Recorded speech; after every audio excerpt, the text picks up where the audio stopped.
안녕하십니까.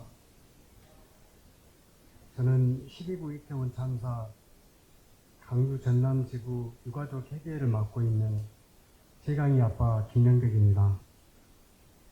12구 이태원 참사가 발생한 지 2년이 다가오고 있지만 아들과 너무 갑작스러운 이별이 지금도 믿기지가 않습니다. 지금도 서울에서 직장 생활을 하고 있다고 착각을 가끔씩 합니다. 주말이면 아들이 대문을 열고 들어올 것만 같아 무심코 대문을 바라봅니다. 정신 차려 생각하면 마음이 너무 공허하고 허탈하여 무슨 일을 차분히 할 수가 없습니다. 이런 일이 있는 이후 심한 우울증과 대인 기피증이 생겨서 심리치료를 받으며 서울 이태원 참사 기억공간과 전주 풍남문 분향소를 오가면서 우리 유가족들과 함께 시민들과 함께 모여 정부 무능함과 무책임을 처벌하고 그날의 진실의 규명을 외치며 시간을 보내고 있습니다. 대부분의 희생자들은 이태원역 1번 출구를 나와 그 길을 지나가다가 억울하고 슬픈 참사를 당했는데도 윤 정부와 집권 여당은 좋지 못한 불이움을 씌우고 본인들의 정권과 권력 유지를 위해서 진실을 가리려 하고 억울한 희생자들을 조용히 덮어서 지워버리려고만 합니다. 이러한 대참사의 발생 원인, 수습 과정, 후속 조치들의 모두가 정부 대응이 너무 부실했습니다. 정부 이러함에도 많은 신앙인들은 사고를 참사로, 사망자를 희생자로 바로 지적하여 주시고 참사 초기부터 지금까지 잡은 손 놓지 않고 사랑과 기억으로 위로와 위안을 주셨습니다. 정부 기관의 심리치료보다 신앙인들의 사랑과 기억이 더 많은 치료가 되고 있습니다. 그리스도인들의 사랑과 섬김에 감사드리며 바쁘신 중에도 우리 유가족들을 위해서 기도와 예배의 귀한 자리를 만들어 주셔서 고맙고 감사합니다. 감사합니다.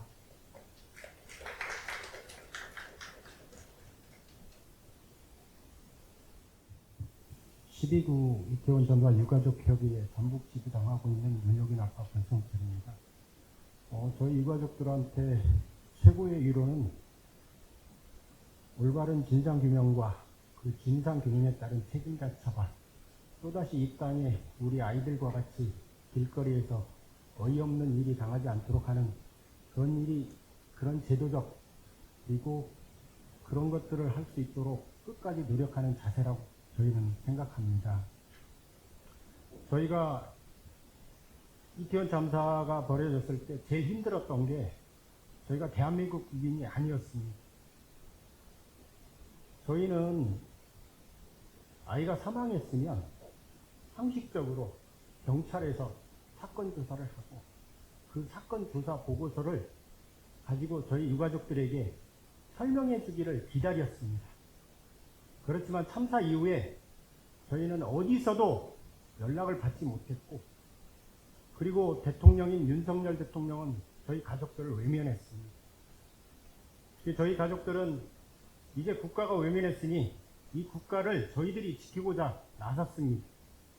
그래서 특별법 투쟁에 들어갔고, 특별법을 작년 2023년 동안 한 해 내내 움직였습니다. 작년 12월 한 달 동안 국회 앞에서 눈밭에서 우측 투기를 하고 삼보 일배도 하고, 그러면서 국회의원들이 저희들을 보고 협상을 하기 시작했습니다. 밤에 저희들이 연락을 와서 국민의힘이 이렇게 해달라고 얘기를 합니다. 그럼 저희 가족들이 회의를 해서 그렇게 하십시오. 협상하십시오. 12월 내내 협상을 했습니다. 그런데 1월 초에 모든 게 협상이 마무리됐습니다. 그러나 마지막에 국민의힘은 특별조사위원장 자리를 자기들한테 달라고 합니다. 저희는 기억하고 있습니다. 세월호 때 어떻게 조사위원장이나 조사부위원장이 조사를 막았는지, 진상규명을 막았는지 알고 있었기 때문에 저희 유가족들은 거절했습니다. 그리고 1월 9일 날 국회를 통과했습니다. 그런데 1월 말에 윤석열 대통령은 거부권을 행사했습니다. 저희 가족도 1년 내내 눈물 흘리면서 움직였지만 저희에게는 대통령이 없었습니다. 저희 가족들은 또 1년 넘게 특별법을 만들어야 된다는 생각에 절망감이 사로잡혔습니다. 그렇지만 이 정권이 뭐가 무서운지 갑자기 합의를 하자고 연락이 왔습니다. 법을 만들기 위해서 1년여 동안 가족들이 그렇게 힘들게 싸웠는데 합의하자고 하니까 단 하루 만에 이루어졌습니다. 행안위에서 10시에 통과시키고 11시에 법사에 통과시키고 그날 오후 2시에 본회의를 통과해버렸습니다.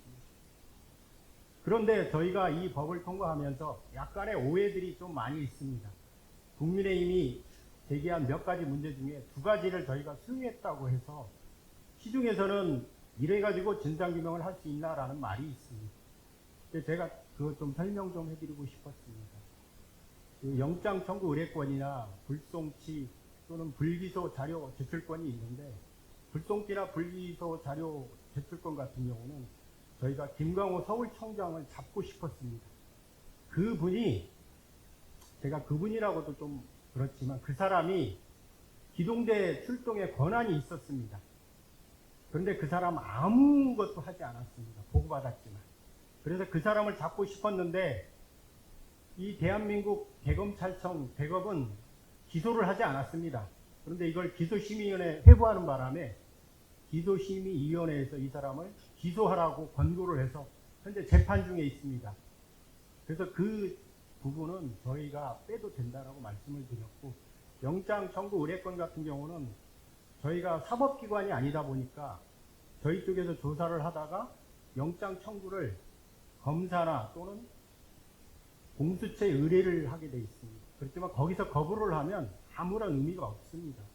그래서 저희 쪽이 저희 쪽에서 그냥 합의를 했고, 저희가 그 합의를 할 수 없는 것 중에 하나가 또한 특조위원장 자리를 합의를 하자고 합의를 해서 특조위원장을 뽑고자 그쪽에서 했습니다. 근데 저희는 절대 합의는 안 되고 협의만 하자고 했습니다. 그래서 저희가 협의로 했기 때문에 특조위원장 자리는 저희 유가족의 뜻에 따라서 현재 전북대학교 법과대학 교수님이신 송기춘 교수님이 지금 예정되어 있습니다. 그리고 그 조사 기간도 저희가 1년 플러스 3개월인데 국민의힘은 1년으로 줄이자고 했습니다. 그런데 저희는 절대 그 기간을 줄일 수 없다라고 말씀을 드렸고, 결국은 그 4가지 중에 2가지를 저희가 수용을 했고 2가지는 저희 주장대로 돼서 법이 통과되었습니다. 근데 지금 법이 통과된 게 5월 2일인데 특별법상에는 3개월 이내에 특조위를 구성하여 출범시킨다라고 내용이 나와 있습니다. 그러나 윤석열 정부 이를 전혀 하지 않습니다. 특조위원 추천부터 국민의힘은 한 달 이내에 추천을 하라고 했지만 이 핑계 저 핑계 대고 추경호 대표가 추천을 거의 1개월 반 넘어서 했고, 현재는 윤석열 대통령 앞으로 가 있는데 저번 주에 인사검증이 끝났습니다. 인사검증이 끝났고 현재 임명동의를 이번 주에 아무 날이나 결재를 하면 되는데 그 특유의 게으름인지 술을 또 먹고 있는지 잘 모르겠습니다. 그냥 현재 임명동의를 안 하고 있습니다. 저희 가족들이 8월 달을 넘기면 그리고 9월 달에 행동을 하려고 또 준비를 하고 있습니다. 여기 계신 분들이 잘 지켜봐 주시고 저희 가족들이 움직이시면 같이 동참해 주셨으면 감사드리고요. 저희가 이제 제일 신경 쓰는 부분이 이제 시행령입니다. 현재 윤석열 정부가 법은 우리가 잘 돼 있지만 시행령을 교묘하게 바꾸어서 지금 제도적으로 모든 걸 무력화시키고 있습니다. 이 시행령이 중요한 것은 조사 기구를 만들 때 그 기구도 안에 이 시행령에서 조사하는 조사국장, 조사과장 이런 것들을 공무원들로 채우면 세월호 때 처음에 그렇게 해가지고 조사가 거의 안 됐답니다. 그때는 민변 계신 분들이나 시대이 이런 활동가 분들이 이 정부 기구에 대해서 잘 몰랐기 때문에 첫 번째 그 조사위 할 때 굉장히 힘들었답니다. 공무원들이 국장을 하고 과장을 하면 아무리 조사관들이 그 밑에 있어도 보고를 해도 그분들이 가르마를 타면서 보고를 못하게 하고 이 부분은 안 돼. 증인을 또 요청을 또 결재를 올리면 다 막았답니다. 그래서 지금 현재 저희 시대위에서 지금 시행령 초안을 빨리 달라고 얘기를 해도 시행령을 안 줍니다. 행안부가. 근데 아마 저희가 첫 번째 아마 부딪히는 게 조사위원은 뭐 임명을 할 것 같은데 조사 기구를 만들 때부터 좀 부딪힐 것 같습니다. 그래서 그런 부분도 관심을 많이 가져주시고요. 그 다음에 특별법에는 그 부분만 있는 게 아니고 추모위원회하고 피해자심사위원회 이 부분도 돼 있습니다. 추모위원회하고 피해자심사위원회는 총리 밑에 두게 되어 있고요. 특히 추모심사 부분은 전국 각지에 유족분들이 있기 때문에 세월호 같은 경우는 안산 중심으로 주로 많이 사업을 하게 돼 있지만 저희는 분명히 법상에 중앙과 지방 정부에서 유가족들을 위해서 추모에 관련된 일을 할 수 있도록 명시되어 있습니다. 그래서 지금 광주에서도 지금 남구에서도 이런 일을 하였고 광주시장님께서도 기업 소통관을 마련해 주시려고 노력하시는 것도 사실은 특별법 안에 나와 있는 내용입니다. 그래서 그런 부분이 이제 저희 전주도 할 거고 전국적으로 할 거고요. 교회에 계신 여러분들한테 제가 부탁드리고 싶은 게 사실은 경상도 쪽에도 13분 정도 계세요. 거기는 사회적 분위기 때문에 자기가 이태원 유가족이라고 말을 못한답니다. 그게 너무 힘든 세상이고요. 혹시 그쪽에 계신 또 그 교계에 계신 분이 있으면 좀 관심 좀 가져주시고 저희는 똘똘 뭉쳐서 진상규명하는데 뭐 계속 나갈 거고요. 아마 윤석열 정부가 무너지는데 그 균열을 낸 게 아마 첫 구멍을 낸 게 아마 우리 이태원 3사 유가족이지 않을까. 저희는 끝까지 여기 계신 분들과 같이 끝까지 잘 가겠습니다. 감사합니다.